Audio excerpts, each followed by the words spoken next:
మంది కోవిడ్ పేషెంట్లను బాగా ధైర్యంగా నిస్వార్థంగా చేసేవాళ్ళండి సేవలు. ఆ క్రమంలో ఆయనకు సివియర్గా కోవిడ్ ఎఫెక్ట్ అయ్యి 2 ఊపిరితిత్తులు చెడిపోయాయి. వాళ్ళ భార్య కూడా డాక్టరే, దే ఆర్ మిడిల్ క్లాస్. అయిపోతే ₹1,50,00,000 అవుతుంది వైద్యానికి, ఊపిరితిత్తులు మార్చాలి, లంగ్ ట్రాన్స్ప్లాంటేషన్ చేయాలి అని చెప్పారు కార్పొరేట్ హాస్పిటల్ వాళ్ళు. మాక్సిమం 10 లక్షల దాకా ఇస్తానండి నా పరిధిలో, ట్రాన్స్ప్లాంట్ కంటే అంతే ఇవ్వగలము.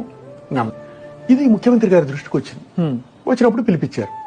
ఏంటి హరి సమస్య అంటే, సార్ ఇట్లా పూర్తిగా ఊపిరితిత్తులు పాడైపోయినాయి, మొత్తం ఎంత అన్నాడు. 1,50,00,000 ఇచ్చేసేయి అన్నాడు. సో సీఎం రిలీఫ్ ఫండ్ నుంచి ₹1,50,00,000 ఇచ్చి అతనికి ఊపిరితిత్తులు మార్పిడి చేయించాము. సార్ ఒకటే అడిగాడు, ఆయన బతుకుతాడా, మామూలు జీవితం వస్తుందా? వస్తుంది సార్.